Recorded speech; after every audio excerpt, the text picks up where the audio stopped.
Jai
Ram, Jai Ram.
पण त्यांनी सुद्धा रामाचं ध्यान केलंय असं आपल्याला दिसतं.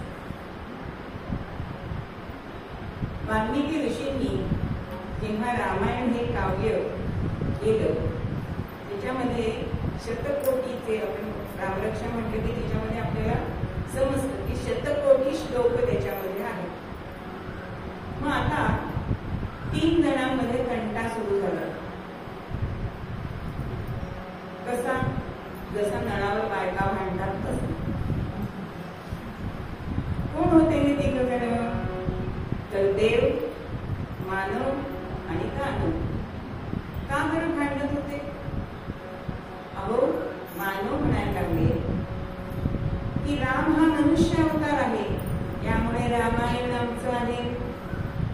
कारण रामकथा ही इतकी श्रेष्ठ आहे आणि त्याचं गायन हे अयोध्येमध्ये लवकुश करतात. बरं, त्याला आमच्यासाठी साथ संगत होती का?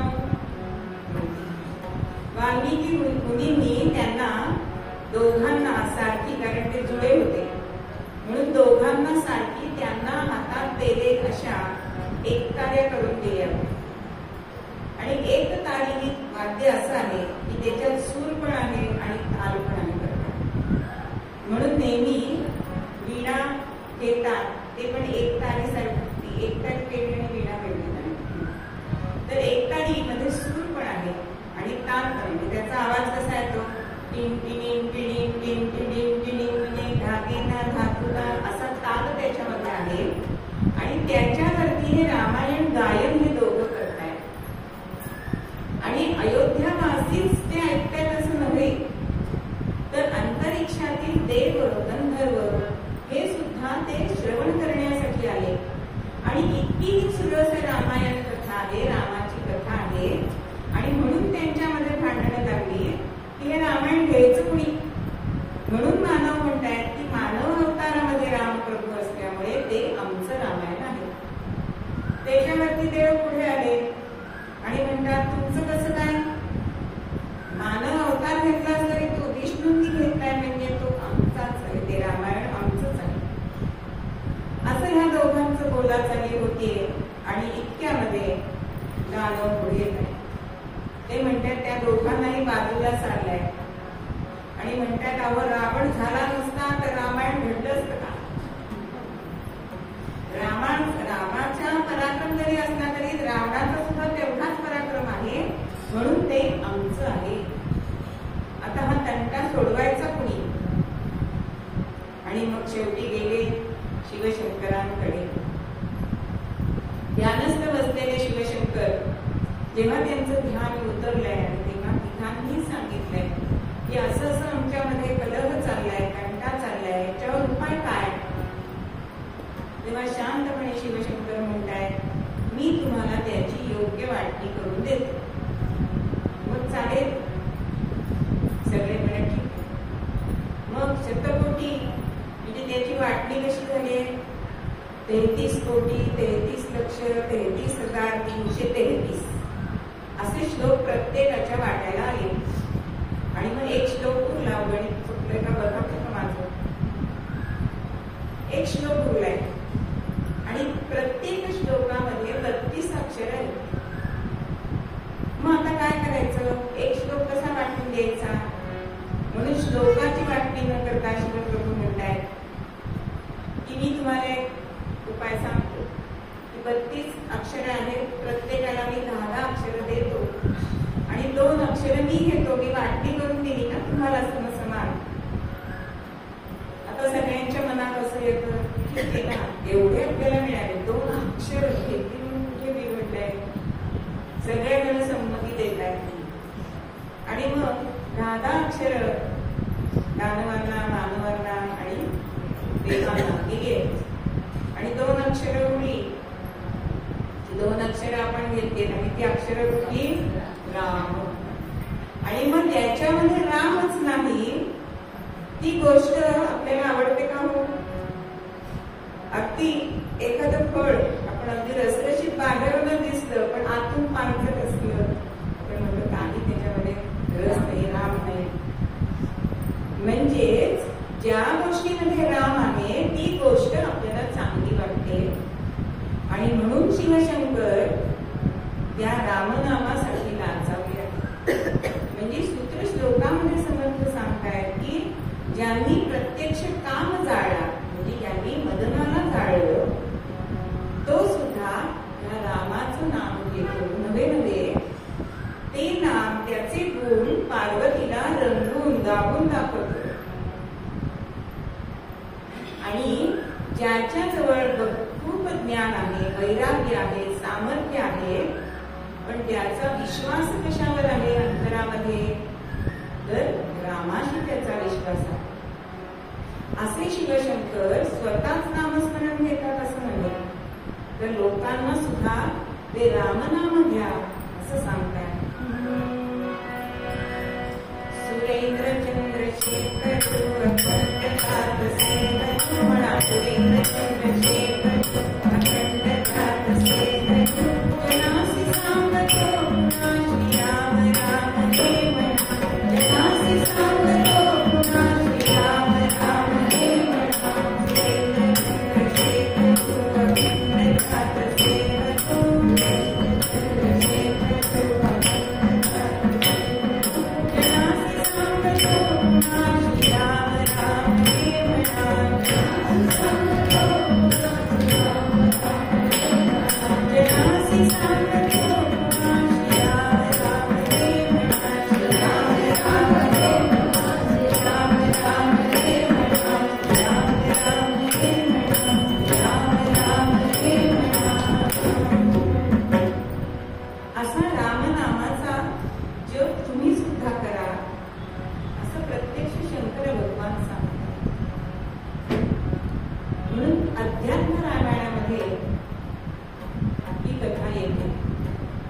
पार्वतीला ते समजावून सांगतात.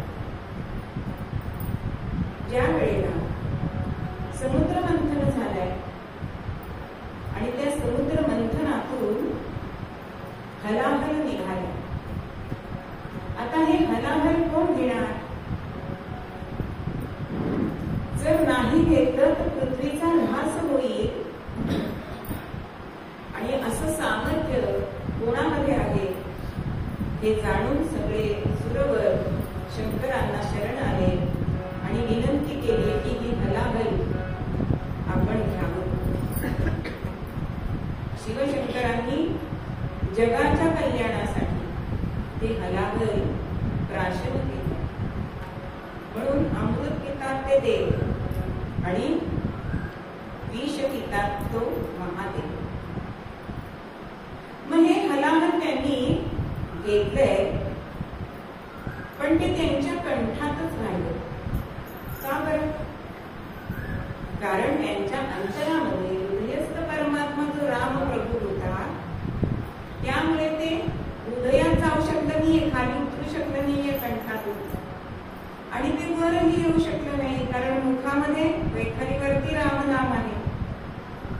म्हणून नीलकंठ झालाय. म्हणून व्यवहारामध्ये सुद्धा जे दुःख पचवतात ना, त्यांना सुद्धा आपण नीलकंठ म्हणायला हरकत नाही. बघा, ते दुःख बाहेरही सांगत नाही आणि पोटातही राहू देत नाही. असे आमच्या अहिल्याबाई बोलत होते. किती दुःख पचवलं असेल हो. जरी दुःखिता सौख्य देते तुझ्याला. अगो, डोळ्यासमोर 22 जणी सती गेली. 22 जणांचा मृत्यू त्यांनी बघितलाय आपल्या आयुष्यामध्ये. किती दुःख झालं असेल. म्हणजे 18 जणी सती गेली आणि पती, मुलगा, श्वशूर आणि जावई इतके 4 पुरुष त्यांच्या डोळ्यासमोर मृत्यू पावले. पण आपलं दुःख बाजूला ठेवून समाजाचं हित केलं की नाही. म्हणजेच जो निंदेच सुद्धा हलाहल पचवतो, निंदा ही आपण लोकांसमोर करत नाही पण मनात ठेवतो, किंवा आपण बोलत नाही पण ही काय सांगते हे तरी आपण ऐकतो. पण असं करू नये. ह्या कथेवरून आपल्याला हेच समजून घ्यायचं. म्हणून या शंकरांना शतदा वंदन सदा शिवाला, शतदा वंदन सदा शिवाला.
श्रीराम राम हे. एकदा पार्वती माता दररोज विष्णू सहस्रनाम म्हणत असते आणि आपण सुद्धा अनेक स्तोत्र म्हणत असतो. आणि मग कोणी मध्ये बोललं की काय होतं, आपलं चुकतं, कारण आपलं लक्ष त्याच्यापासून बाजूला जातं. मग समोरच्यावर चिडचिड होते, मध्ये मध्ये बोलू नका रे असं पुन्हा सांगितलं जातं. तसंच एकदा पार्वती मातेचं झालं.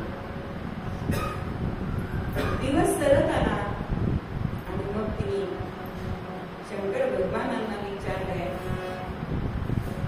की असा काही उपाय आहे का हो की विष्णू सहस्रनाम नाही म्हटलं पण थोडक्यामध्ये त्याचं आपल्याला पुण्य मिळेल, असा काही उपाय असता तर तो मला ऐकायची इच्छा आहे. शंकर भगवान हसतायत आणि तिला सांगतायत, राम रामेति रामेति रमे रामे मनोरमे सहस्रनाम तत्तुल्यं राम नाम वरानने सीताकांड स्मरणीय. अगं तराजूमध्ये एका पारड्यामध्ये भगवंताची अनेक नावं घातली आणि एका पारड्यामध्ये राम नाम घातलं, तरी सुद्धा रामनाम तुल्य जाणार नाही, इतकं हे श्रेष्ठ आहे. म्हणून एखाद दिवशी विष्णू सहस्रनाम नाही झालं म्हणजे तरी मनाला रुखरुख लागू नये. शंकर भगवानांनी आपल्याला सांगून ठेवलेलं आहे की जप मंत्र करा, त्याच्यामध्ये जप महाराजांना करावा नको. त्यामुळे जप सोडायचा नाही. पण विष्णू सहस्रनाम आपण कार्याला गेलोय, काही सणवार आहे तर अगदी डोळे मिटत म्हणायची पाहिजे असं काही नाही. पण रामनाम घेतलं की तेच पुण्य आपल्याला मिळणार आहे. असं हे रामनाम. आणि हे रामनाम शंकर भगवान घेतात, कारण राम आणि शंकर हे एकमेकांचे उपासक आहेत. म्हणजे रामाच्या हृदयात शंकर राहतात आणि शंकरांच्या हृदयात राम राहतात. व ज्यांनी ज्यांनी शंकरांचं पूजन केलं त्यांना शंकरांनी यश प्राप्ती दिलेली आहे. बघा, राम आणि रावण दोघेही शिवभक्त आहेत बघा. पण नीतिमत्तेनुसार काय कोणाला द्यायचं, कारण जे बुद्धिमान आहेत, जे सामर्थ्यवान आहेत, ते शंकर भगवान रावणाला काय देतात, श्री देतात. दिली ना, सोन्याची लटका दिली, वैभव दिलं. पण यश कोणाला दिलं, रामाला दिलं. का तर रामरायांनी त्यांचं पूजन केलेलं, स्तवन केलेलं. म्हणून रामेश्वर लिंग जेव्हा प्रभू रामचंद्रांनी स्थापन केलंय,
रामेश्वर लिंग स्थापन केलं, अशी एक कथा सांगितली जाते की सर्व असं काही ठिकाणी सांगितलं जातं की रावणालाच ब्राह्मण म्हणून बोलवलं वगैरे, असे बरेच त्याच्यामध्ये कथेमध्ये आहे. पण दुसरी कथा अशी सांगितली जाते की ज्या वेळेला राम युद्ध करून यश मिळवून राम लंकेतून निघाले आणि गंधमादन पर्वतावरती ते थांबलेले असताना तेथील ऋषीमुनी त्यांना असं सांगतात की हे रामा, तुला ब्रह्महत्या घडली आणि ब्रह्महत्येचं पात्र जाण्यासाठी तू जर शिवपूजन केलंस तर तुला त्या दोषातून तुझी मुक्तता होईल. ब्रह्महत्या म्हणजे रावण हा ब्राह्मण होता आणि त्याचा वध भगवंताच्या हातून, रामरायांच्या हातून झालाय. म्हणून या ऋषीमुनींनी शिवपूजन करायला सांगितलं आणि तेव्हा रामरायांनी रामेश्वर लिंग स्थापन केलं, अशी एक कथा सांगितली जाते. आणि त्यावेळेला प्रत्यक्ष लिंग आणावं म्हणून रामरायांनी मारुतीरायांना काशीला जाऊन शिवलिंग आण असं सांगितलंय. आत्मलिंग घेऊन ये. आज्ञेप्रमाणे मारुतीराय गेले, पण शिव आराधनेमध्ये तपश्चर्येमध्ये बसले असल्यामुळे त्याला थोड्या वेळ थांबावं लागलं आणि लिंग मिळण्यासाठी उशीर झाले.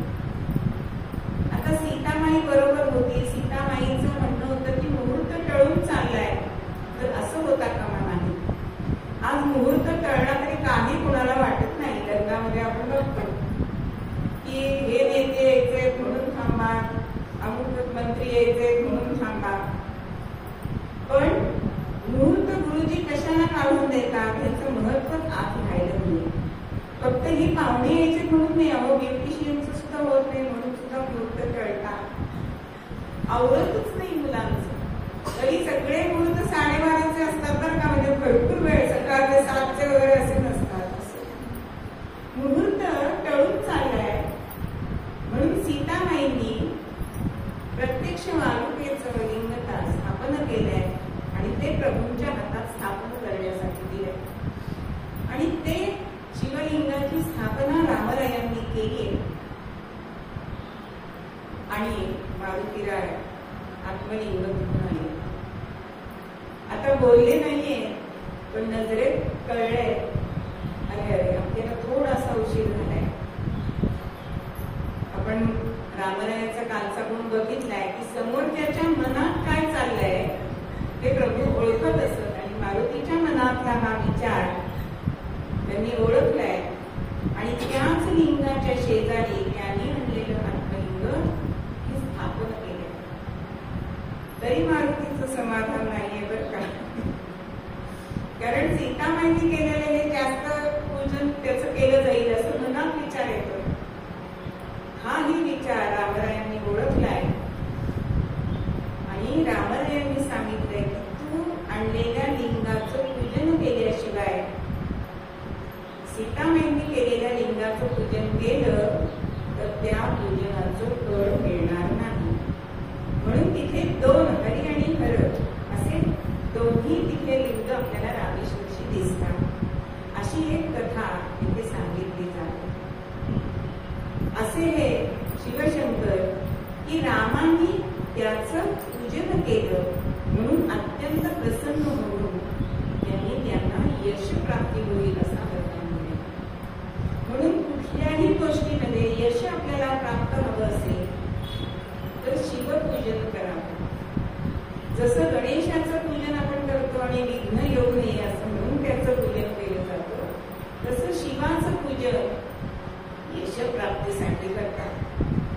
बघा, आपल्या शिवरायांनी रोहिडेश्वराचं पूजन केलं होतं आणि स्वराज्य प्राप्तीमध्ये यश आहे. शिवभक्त असणाऱ्या माहेश्वरच्या अहिल्याबाई होळकर या सुद्धा दररोज पार्थिव शिवलिंगाची पूजन करत असत आणि आजही 300 वर्ष झाली तरी सुद्धा माहेश्वरला आजही पार्थिव शिवलिंगाचं पूजन होतंय आणि त्यांना यश कीर्ती मिळाली ना. प्रत्येक ठिकाणी आपण गेलो की अहिल्याबाई होळकरांनी बांधलेले घाट, धर्मशाळा ही नावं आपण वाचतो, हेच यश आहे. अहो, केदारनाथामध्ये उपासनेला आपले मोदी सुद्धा बसले होते ना, त्यांना पण यश येतंय ना प्रत्येक प्रत्येक गोष्टी. म्हणजे शिवपूजन करणं म्हणजे यशप्राप्ती आहे. म्हणून रामाने शिवपूजन केलेलं दिसतं. पण कैलासीचा राणा लाचावला असं ते म्हणताय. त्याच्यासाठी एक कथानक आहे की आपल्या पत्नीला सुद्धा रामासाठी सोडून देणारे असलेले शिवभक्त, रामभक्त असलेले शिव, ज्यावेळी सीतामाईचं हरण झालं आणि विलाप करत राम ह्या वृक्षाला आलिंगन दे, त्या वृक्षाला आलिंगन दे असं सामान्य मनुष्याप्रमाणे विलाप करत असताना सती देवी म्हणताय की ह्याचं पूजन तुम्ही करता, ह्याचं नाम तुम्ही घेता, हा कसला देव? मी त्याची परीक्षा घेणारच. शंकर म्हणताय भलत्या भानगडीत करू नकोस, पण नवऱ्याने सांगितलेलं ऐकेल ती बायको केली. सती देवींनी सीतामाईचं रूप घेतलंय आणि एका वृक्षामागे उभी राहिली. अहो लक्ष्मण बसलाय, दादा दादा बहिणी इथे आहे. पण रामप्रभूंनी त्यांच्याकडे बघितल्यानंतर वंदन केलं आणि तू काय? म्हणजे आपल्या आराध्य देवतेची जी पत्नी ती आपल्याला मातृस्वरूप असते. म्हणून सीतामाईंच्या वेशात जरी सती देवी आल्या तरी सुद्धा त्यांना ओळखलंय आणि तू आई इथे ह्या रूपात का आलीस असं विचारलंय. तेव्हा परीक्षेत उत्तीर्ण झालेल्या रामप्रभूंना या सतींनी आशीर्वाद दिलाय की राम राम युद्ध ज्यावेळी होईल तेव्हा तुम्हाला विजयश्री माला गळ्यात तुमच्या घालेल. आणि त्याच रूपामध्ये सती देवी कैलासावर गेले. तेव्हा मात्र तू माझ्या आईच्या स्वरूपात इथे आलीस, त्यामुळे मी तुझा आता पत्नी म्हणून स्वीकार करणार नाही, कारण आराध्य देवतेची पत्नी ही मला मातृस्वरूप आहे. तू माझ्या सीतामाईंचं रूप घेतलंयस आणि त्यानंतर पार्वती अवतार झालेला आहे. तेव्हा शिवांनी तिचा स्वीकार केलेला आपल्याला दिसतो. म्हणून त्या आराध्य दैवतासाठी पत्नीलाच तर सोडणारे असे शिव आहे. म्हणून कैलासीचा राणा लाचावला असं मूळ पद्यामध्ये आपल्याला सांगतात.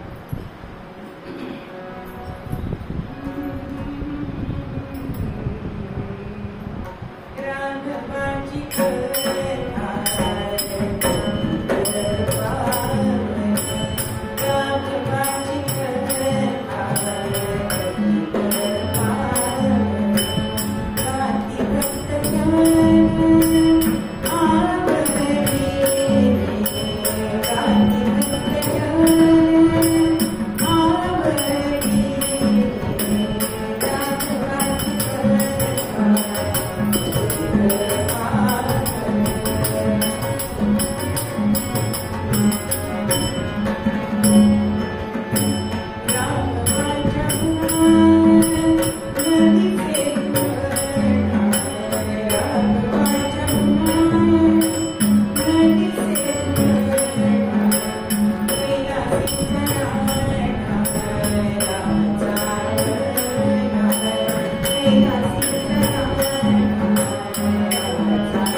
केली शूर्पणखाही, दाशरथीची कृती सूड घे त्याचा लंका होती.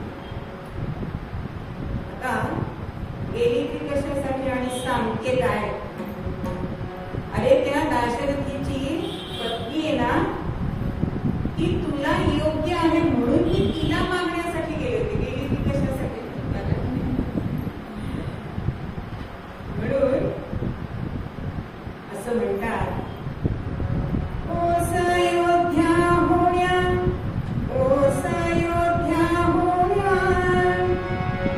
कारण हो मंथरा जशी कपटी, लंका नाश कराया, लंका नाश कराया, शूर्पणखा सिद्ध झाली लकटी.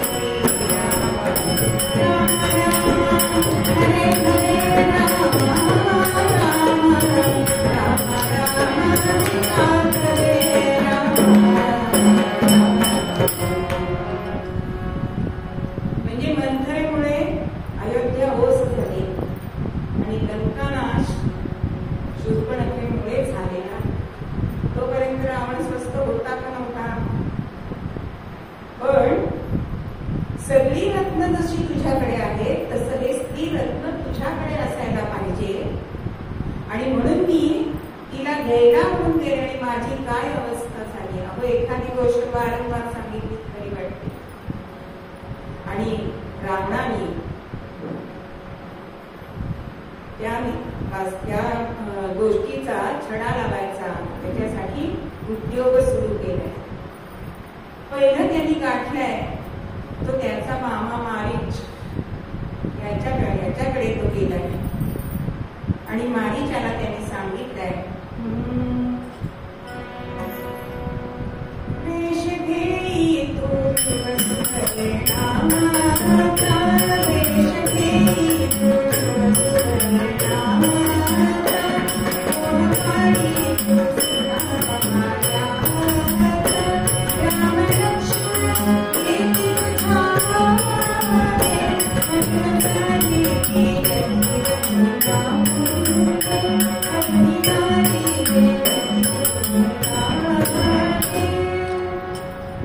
तू सुवर्ण मृगाचा वेश घे आणि सीतेला मोहात आण. राम लक्ष्मण तुझ्या मागे येतील असं करायचंय आणि मी यती वेश धरून तिला उचलून येईल असं रावणाने सांगितलंय. आणि त्याचा मामा म्हणजे मोठा होता. मोठे सांगतात ते ऐकायचं नसतं का बोला आला. म्हणून असं म्हणतात की अनुभवासाठी ज्येष्ठ लागतात बरं का, आणि कष्ट करण्यासाठी तरुण लागतात. पण हल्ली तरुणांना ज्येष्ठ नकोय तो. तसं हा काही मारीच्याचं ऐकायला तयार नाही. मारीचे म्हणतो अरे र नुसता उच्चार केला तरी मी करणारा कापतो. कारण सिद्धाश्रमामध्ये ज्या वेळेला रामाने जो मला बाण मारला तो मी योजने दूर उडला गेलोय. त्यामुळे तू मला रामाच्या बाजूला पाठवूच नकोस. नवे नवे मी तुला असा सल्ला देतो की तू सुद्धा त्याच्या नादी लागू नकोस. तेव्हा रावण म्हणतोय मला तुझं ब्रह्मज्ञान नको, तुला माझं ऐकायचं की नाही बोल, का आत्ताच तुला मारून टाकू. म्हणून सारासार विचार करून मारीचे म्हणतो रावणाच्या हातून कशाला मरा, रामाच्या हातून दिलो तर मुक्ती तरी मिळेल. आणि सुवर्ण मृगाचं रूप या मारीच्याने घेतलंय आणि रामांच्या आश्रमाच्या बाजूला थोडी टेकडी चढतोय उतरतोय असं चाललंय. आणि सीतामाई फुलं काढण्यासाठी गेले. एकदा दिसलाय, दोनदा दिसलाय आणि मग आपल्या कर्णकुटीमध्ये येते आणि रामांना सांगते, तोडिता फुले मी सहज पाहिला जाता, तोडिता फुले मी सहज पाहिला जाता,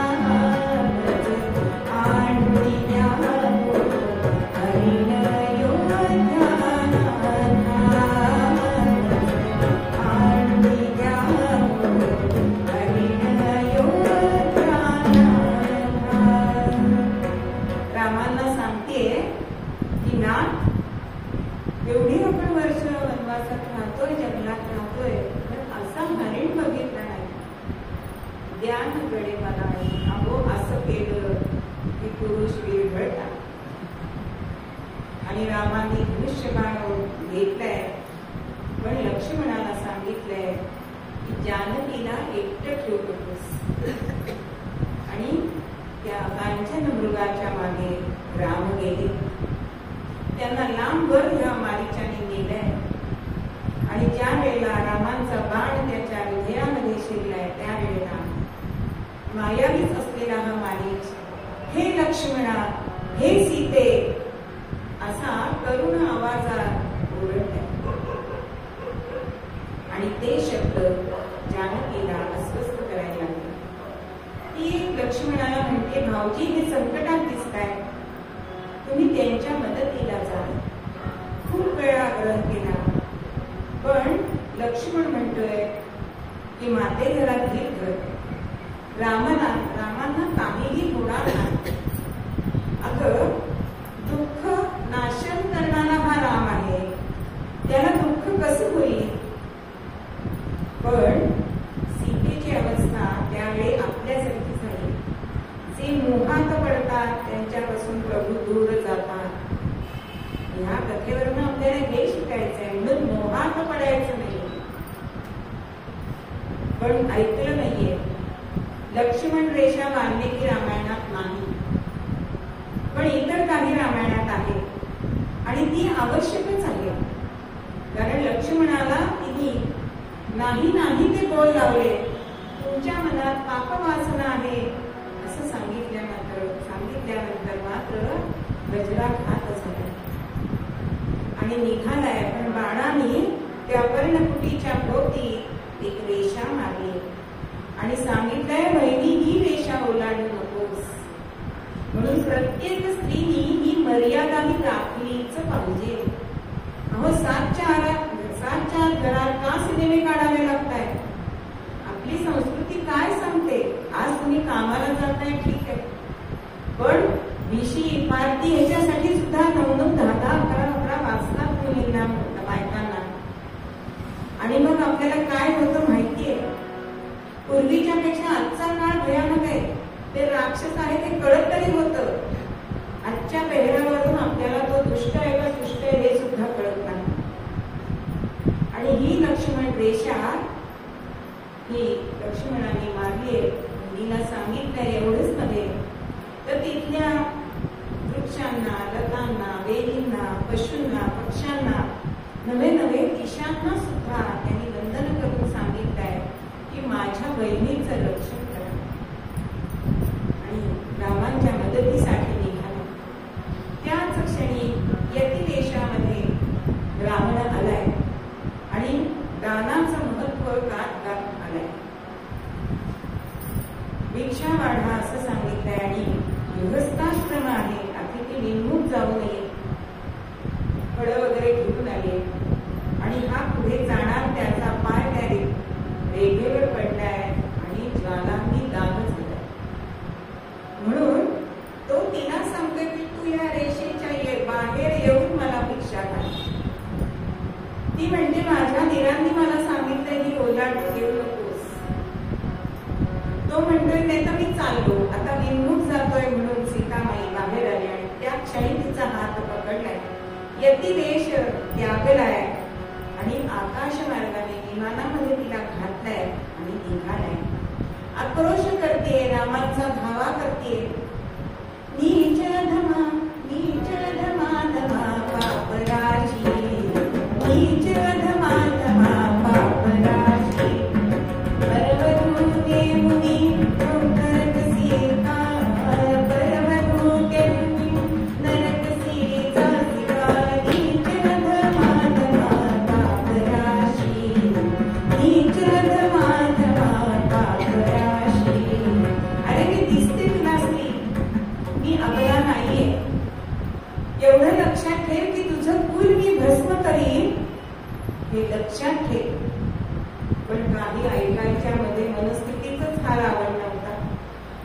आकाश मार्गाने निघालाय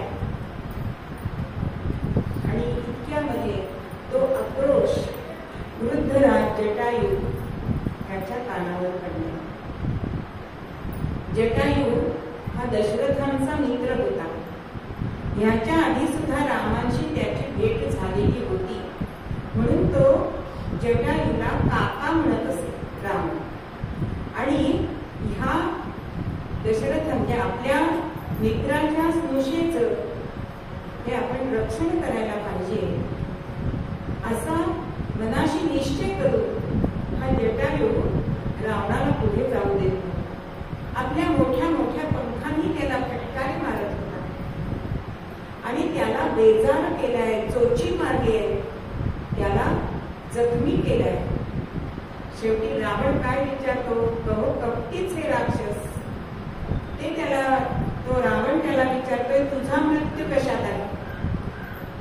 सत्यवचनी असणारा जटायू सांगतोय की माझा मृत्यू माझ्या पंखामध्ये आहे. तेव्हा जटायू विचारतो की तुझा मृत्यू कशात आहे? पण यांनी खरं सांगितलं नाही. यांनी सांगितलंय माझा उजव्या पायाच्या अंगठ्यामध्ये माझा मृत्यू आहे. ते जटायूला खरं वाटलंय आणि इतर ठिकाणी चोच मारण्यापेक्षा त्याच्या अंगठ्यावर चोच मारावी म्हणून त्याच्या पायाशी त्याचं तोंड गेलंय, चोच गेली आणि पंख छाटून टाकले आणि हा मूर्छित होऊन धरणीवर पडला. रावण वेगाने चालला आकाश मार्गाने. इतक्यामध्ये ऋषमुख पर्वतावरती काही वानरांचा समुदाय सीतामाईंच्या दृष्टीस पडलाय म्हणून ताबडतोब आपल्या अंगावरील अलंकार तिने खाली फेकून दिले. इकडे राम आणि निघाले होते पर्णकुटीकडे. तो लक्ष्मण येताना दिसलाय. यावेळी लक्ष्मणाकडे बघून ते चकित होत आहेत की तुला मी जानकीचं रक्षण करण्यासाठी थांबायला सांगितलं होतं आणि तू इथे का आलास? दादा, बहिणींनी मला आग्रह केला आणि मला निघण्याशिवाय पर्याय नव्हता म्हणून मी तुझ्या मदतीला आलो. पण राम त्याला सांगताय की माझ्या मनामध्ये वेगळेच संकेत येत आहेत. म्हणजे आपल्याला जसे अपशकुन होता, डावा डोळा लावतो, तसं रामरायांना बोलताय आपण ताबडतोब पर्णकुटीमध्ये जाऊ. पर्णकुटीमध्ये दोघं आले तर सगळी आपली मृगाजी अस्ताव्यस्त झालेली होती. कुठेही सीता दिसत नव्हती. कमंडलू बाजूला पडलेला, भिक्षा गाळण्यासाठी घेतलेली ती फळं, ती टोपली अशीच पडलेली आहे. आणि रामांना कळून चुकलं की सीतामाई जानकी पर्णकुटीत नाही. अत्यंत शोकाकुल झाले. एक मन सांगताय कमळ तोडाला गेली असेल, पण लगेच मन सांगतोय छे छे, आतापर्यंत ती माझ्याशिवाय कधीच गेली नाही, मग ती आज एकटी का जाईल? असा शोक करत करत प्रत्येक लतावेलींना विचारत कोठे सीता जनकनंदिनी असं राम विचारतायत, आलाप विलाप करतायत. पण ह्याच्या मागचं कारण काय होतं? आपल्याला दिसायला ते मनुष्य अवतारामध्ये जसं पत्नी वियोगाने दुःख होतं तसं होतं असं वाटतं. पण त्या वृक्षाचा ते उद्धार करत होते आणि म्हणून त्यांना ते गाढ आलिंगन देत होते. पुढे जातायत आणि पुढे गेल्यानंतर त्यांना जटायू पडलेला दिसला. आता लांबनं मोठा वृद्ध पक्षी दिसतोय म्हणून रामांना वाटतंय की ह्यानीच खाल्लंय का काय. पण जवळ येत आहे तर मरणोन्मुख झालेल्या जटायूच्या मुखातून राम राम राम असं नामस्मरण प्रभूंना ऐकू येतं. म्हणून त्याला विचारताय तेव्हा तेच तो जटायू सांगतोय की सीता देवीला दक्षिण दिशेला एक राक्षस घेऊन गेलाय. मी शौर्याने लढलो पण मला यश आलं नाही. असं ऐकल्यानंतर मात्र प्रभूंना गहिवर आलंय. त्या जटायूचं मस्तक आपल्या मांडीवर घेतलंय आणि त्यांनी प्राण सोडलाय. एवढंच नव्हे, रामांनी त्याचं पुढचं औपदेविक सुद्धा केलंय. म्हणजे जटायू म्हणजे पक्षाची योनी असून सुद्धा प्रभूंचं एवढं प्रेम नव्हे राम त्याला म्हणताय की तू मला तुझ्या उपकारांचं ऋण माझ्या मस्तकावर केलेलं आहेस.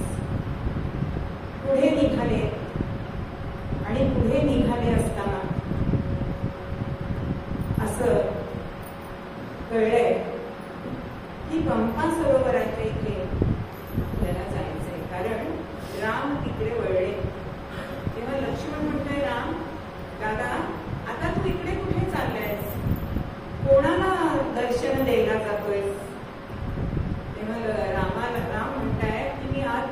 द्यायला नाही, दर्शन घ्यायला जातो.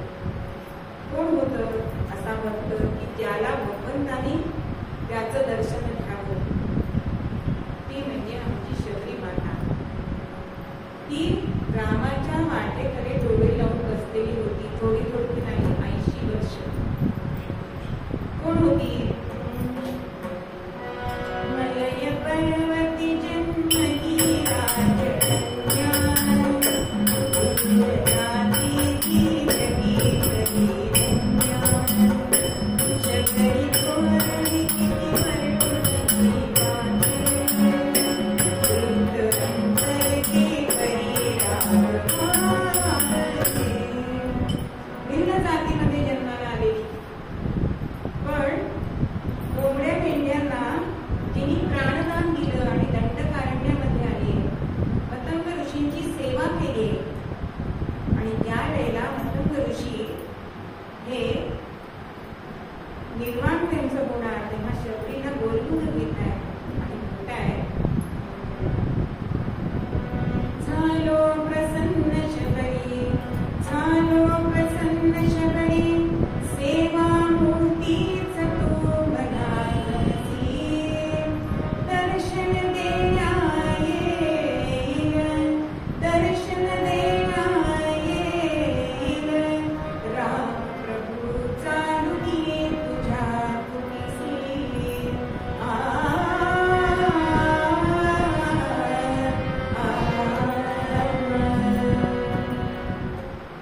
तुझ्या कुटीपर्यंत प्रत्यक्ष प्रभू रामचंद्र चालत येतील, कारण इतकी तू सेवा केलेली आहेस, इतकी तितिक्षा. एवढी वाट बघणं हल्ली जमतं का? नाही जमत.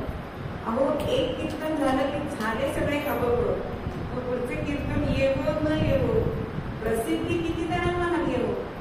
एखादा चांगल्या गाण्याचा कार्यक्रम झाला की पालकच ऐकत नाही, पालकच त्यांना पाठवतात. पण वाट बघणं, तितिक्षा करणं हे किती मोठेपण आहे त्याच्यामध्ये. आपण वाटच हल्ली कुठच्या गोष्टीची बघत नाही, पण शबरी मातेने 80 वर्ष वाट बघितली. म्हणजे रामाची वाट बघता बघता दररोज नद्यांशी बोलायची, लता वृक्षांशी बोलायची आणि आज राम येतील म्हणून त्यांची वाट बघत रामनाम घेत बसे. राम आले नाही म्हणून अन्न पाणी नाही, होता होता शरकंजरी देह झालाय, अगदी कृषदेह झालाय. म्हणून कावड्यांना ती निश्चित पडायची, म्हणून कावड्यांना असं वाटायचं की मेली की काय, म्हणून टोचा मारायला येत असत. तेव्हा ती काय म्हणत असेल, काका काका सब कुछ खाइए, चुन चुन खाइए मांस, दो नैना मत खाइए, दो नैना मत खाइए, प्रभु देखन की आस, बजोरे गया राम गोविंद बजोरे गया राम गोविंद बजोरे गया राम गोविंद. ती कावळ्यांना सांगायची, माझं सगळं मांस तुम्ही खा, पण माझे 2 नेत्र मात्र खाऊ नका बरं. का बरं?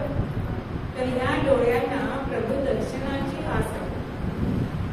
आणि खरोखरच एक दिवस तिचं भाग्य फळफळलंय. ते निळ सावळं परब्रह्म तिच्याच कुटीकडे येत आहे असं तिला दिसतंय.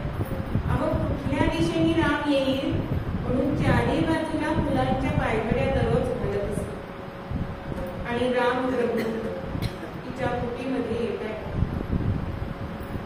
त्यावेळी पदप्रक्षालन केलंय आपल्या नेत्राश्रुती. केलेल्या तयार केलेल्या पुष्पमाला होत्या त्या त्यांच्या गळ्यात घातल्या आणि रानमेवा जो दररोज तोडून आणत असे तो रानमेवा ती करंडी प्रभूंच्या समोर ठेवली.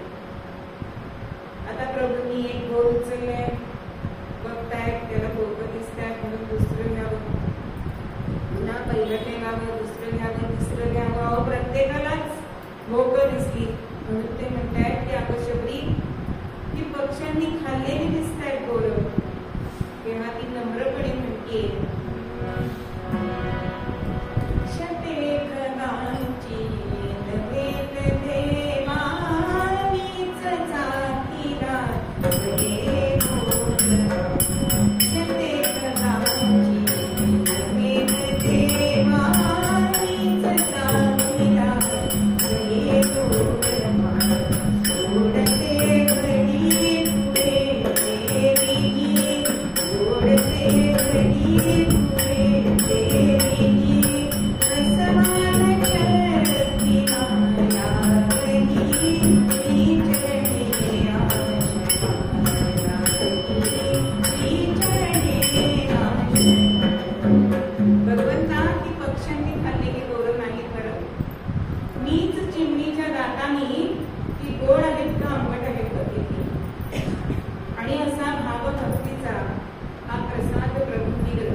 रामांना दिलाय, दुसरा द्रोण लक्ष्मणाला दिलाय. पण पुष्टी गोर आहेत म्हटल्यानंतर लक्ष्मणाने काय केलं, मागच्या मागे राम बघत म्हणून टाकून केली बरं का. पण प्रभूच्या नजरेतनं काहीही सुटत नाही. आणि असं सांगितलं जातं की ज्या वेळेला राम रावण युद्धामध्ये लक्ष्मणाला शक्ती लागली आणि त्या द्रोणाचा द्रोणागिरी झाला आणि ती जी बोरं होती त्याची संजीवनी शेवटी त्याच्या मुखामध्ये ती बोरं, ती भावभक्तीची बोरं प्रभूंनी दिली. म्हणून धन्य ती शबरी आणि धन्य ती तिची बोरं. म्हणून आजही आपण काय म्हणतो, आपण गरीब असतो तर म्हणतो आमची आपली शबरीची बोरं, असा वाक्प्रचार निर्माण झाला. पुढे रामांनी कशासाठी आम्ही इथे आलोय ते सविस्तर शबरीला सांगितलंय. आणि शबरीने सुद्धा त्यांना पुढचा मार्ग सांगितलाय. त्याआधी रामरायांनी शबरीला म्हणजे इतकी भक्ती करून सुद्धा शबरीला रामांनी नवविधा भक्ती रामायणामध्ये सांगितलेली आहे. आणि मग शबरीने त्यांना सांगितलंय,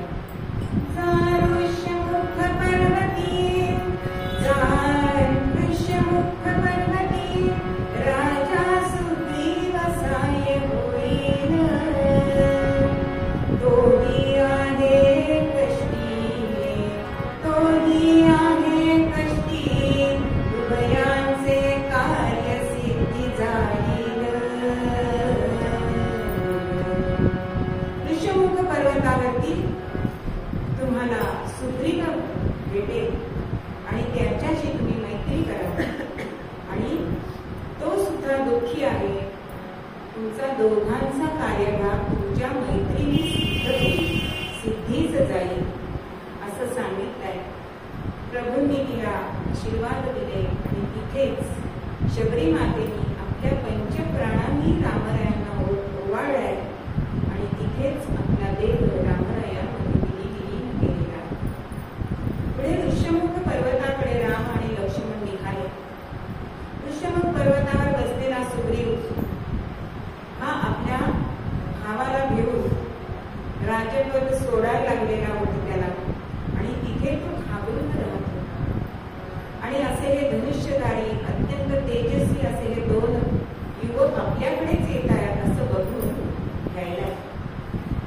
आणि त्याचा जो मंत्री हनुमान याला सुग्रीव सांगतोय की ते कोण आहेत, ते वालीने माझ्यावरती युद्ध करण्यासाठी चालून जाण्यासाठी पाठवलेत का, चौकशी करून ये. म्हणून मारुतीराय विप्र वेश धरलाय, ब्राह्मणाचा वेश घेतला. आता एका श्रोत्यांनी विचारलं बरं का, ब्राह्मणाचाच का? अहो सगळे ब्राह्मण वेश घ्यायचो. म्हणून विचारलं ब्राह्मणाचाच का? अहो म्हटलं करायला सोपा म्हणून.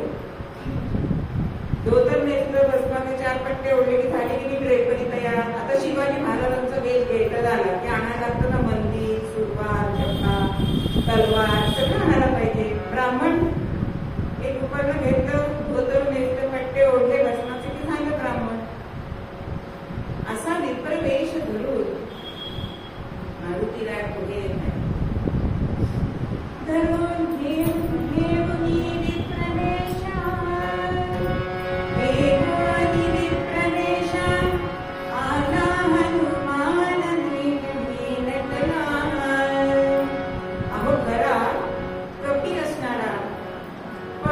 नटासारखा वेश बदलून आला.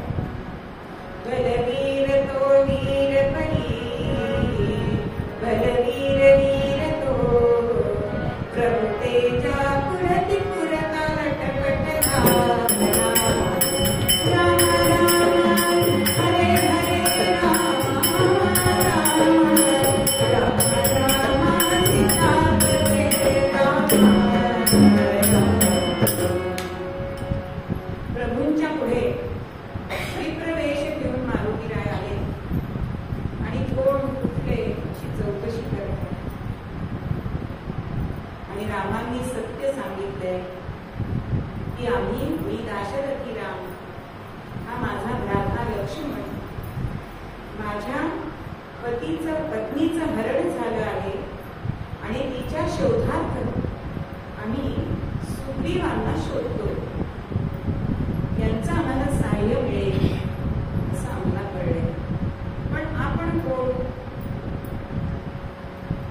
आणि तेव्हा मारुती फक्त 15 मिनिटं रामांशी बोलले, पण इतकं बुद्धिमत्तेनुसार बोलले. आपण त्यांना म्हणतो बुद्धिमतां वरिष्ठ. आता इथेच किष्किंधाकांड सुरू होतं. अरण्यकांड संपून किष्किंधाकांड सुरू इथे होतं. आणि लक्ष्मणाला राम सांगतायत की हा साधा सुद्धा ब्राह्मण दिसत नाही. राम हे नाम त्यांच्या मुखातून ऐकलंय मात्र. राम राम सुनते ही चरण झुके हनुमान. राम राम सुनते ही चरण पड़े हनुमान. माया मोह आपकी, माया वश में आपकी. कृपा सो अभिमान सिया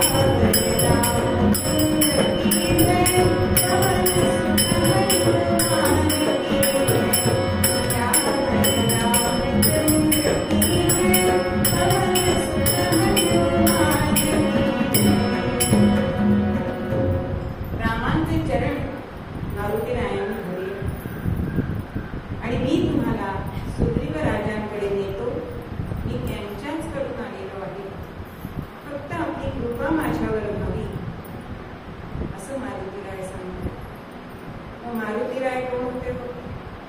शंकर भगवानांचा अवतार होते. म्हणजेच मारुती हा अवतारामध्ये आपल्याला रामसेवा करता येणार आहे ह्याचा आनंद हनुमंतांना झालाय. कारण पूर्वपद्यामध्ये जे समर्थ सांगतात की कैलासीचा राणा लाचा परा. मारुती हे कैलासीचा राणाच आहे. म्हणून मूळ पद्यामध्ये जे आपल्याला समर्थ सांगतात की शंकर भगवान हे रामसेवेसाठी रामभक्तीसाठी सदैव आतुर असतात. आणि मूळ पद्यामध्ये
झालेली सेवाबद्दल